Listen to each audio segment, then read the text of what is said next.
Oi, pessoal! Para quem dança, para quem ensina a dança, a gente sabe, né? O corpo é o nosso instrumento. Mas e se a gente pensasse na anatomia não como aquela matéria chata da escola, mas como a língua que o movimento fala? É bem por aí que a gente vai hoje. Vamos entender como conhecer nosso corpo pode, de verdade, transformar a nossa arte. Bora lá? Então, para começar, é legal a gente pensar que essa viagem para dentro do corpo não tem que ser uma coisa, sabe, super acadêmica, cheia de termos difíceis. Na verdade, quase sempre ela começa de um lugar muito mais pessoal, da paixão pelo que a gente já faz, pelo que a gente já sente quando dança. Olha só que citação incrível. Ela descreve perfeitamente aquele momento, sabe? Aquele estalo, o ahá. De repente, todas aquelas horas na barra, cada correção que a gente ouviu, aquela sensação do músculo queimando, tudo isso ganha um nome, ganha uma imagem, uma forma. É como se as peças se encaixassem. E o mais legal é que o conhecimento da anatomia não tira a magia da dança. Pelo contrário, ele só deixa tudo mais profundo. Mas vamos ser sinceros, né? A palavra anatomia às vezes dá um medinho. Muitos professores, muitos bailarinos sentem até uma ansiedade quando pensam em estudar isso. Então vamos encarar esses medos de frente, que tal? E a primeira grande pergunta é essa, né? Será que eu vou dar conta de entender? A gente pensa naqueles nomes complicados, meio em latim, aqueles desenhos cheios de detalhes, parece uma coisa de outro mundo, uma montanha gigante para escalar. E olha, sentir isso é super normal, viu? Normalmente são dois os maiores fantasmas. O primeiro é esse bloqueio, isso é complicado demais para mim. E o segundo, que talvez seja o que mais pega pra gente, é a dúvida do tipo, tá, beleza, digamos que eu aprendo o nome de todos os ossos. E aí? O que eu faço com isso na minha aula de balé de terça-feira? Parece que falta uma ponte, né, entre saber a teoria e usar na prática. E aqui que tá o pulo do gato. Não é preciso ser médico ou fisioterapeuta para aplicar anatomia na dança. O segredo não é saber tudo, é saber focar no que é essencial, naquilo que realmente importa para o movimento que a gente quer fazer ou quer ensinar. Simplificar, esse é o caminho. Então, qual seria o caminho das pedras? Bom, é um processo em 3 passos, bem simples. Primeiro, sim, a gente estuda o básico de anatomia e cinesiologia, que é a ciência do movimento.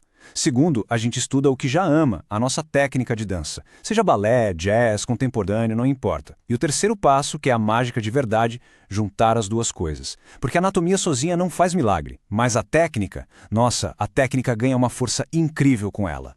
E quando essa união acontece, é transformador. De verdade. Não é só sobre ter mais informação na cabeça.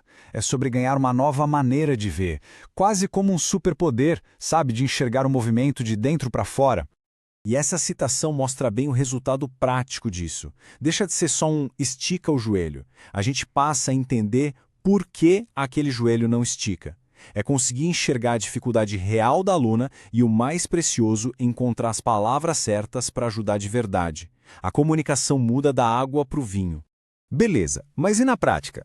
Lá na sala de aula, como é que essa anatomia essencial vira ferramenta de verdade no nosso dia a dia com os alunos?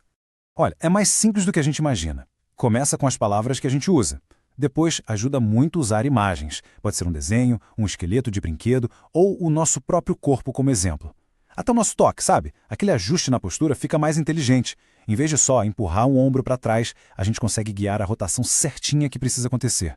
No fim, a informação fica muito mais precisa e muito mais útil. E essa imagem aqui é genial, porque ela mostra uma coisa fundamental. A gente precisa adaptar a linguagem para cada idade. O jeito de falar de corpo com uma criança de 5 anos é totalmente diferente do jeito de falar com um adolescente de 15. De um lado, um desenho bem lúdico, mais simples. Do outro, um modelo mais detalhado. A nossa comunicação, tanto o que a gente fala quanto o que a gente mostra, tem que caminhar junto com o aluno.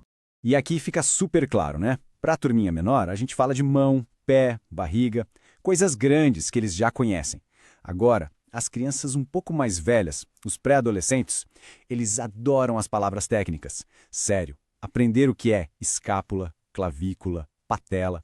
Eles se sentem super inteligentes, mas donos do próprio corpo. É como dar o vocabulário certo para eles descreverem o que estão sentindo. Ok, agora vamos tocar num ponto-chave de qualquer aula de dança, a hora da correção. É aqui, gente, que o conhecimento de anatomia brilha de verdade. Ele transforma aquelas instruções meio vagas em orientações que funcionam. Quem nunca ouviu ou até falou alguma dessas frases, né? Abra o quadril, ponha o abdômen para dentro, junta as escápulas e o clássico guarda o bumbum. Mas o que isso quer dizer de verdade?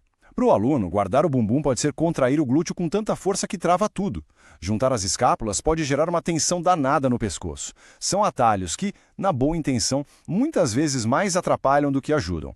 Então, qual é a alternativa? É uma técnica chamada imagética. E atenção, não é só falar, imagine que é uma flor. Não é qualquer imagem.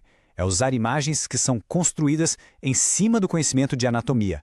É criar uma metáfora que ajuda o corpo a se organizar do jeito certo, de dentro para fora. O legal da imagética é isso. Ela faz o aluno sentir a mudança por dentro. Em vez de forçar uma posição, a pessoa encontra o caminho através de uma imagem na mente. E pode acreditar, uma boa imagem vale mais que 1000 palavras, ou que 10 correções faladas. E olha aí o exemplo perfeito. De um lado, o resultado do guarda o bumbum. A pelve fica toda desalinhada, a lombar reta demais. Do outro lado, uma pelve estável, neutra. E como a gente chega lá? Em vez de guarda o bumbum, a gente pode dizer, imagina que a sua bacia é um balde de água e não pode deixar a água cair nem para frente, nem para trás. Viu? É uma imagem que usa a ideia da anatomia da pelve e leva a um alinhamento muito mais saudável e muito mais eficiente para o movimento. E com essa ideia, a gente fecha a nossa conversa de hoje. A pergunta que fica é, como a gente vai enxergar o próximo movimento? Da próxima vez em sala de aula, seja ensinando ou dançando, como vai ser olhar para um plié, para um arabesque? A gente vai ver só a forma por fora ou vai conseguir enxergar toda a arquitetura incrível que acontece por dentro para que aquele movimento exista?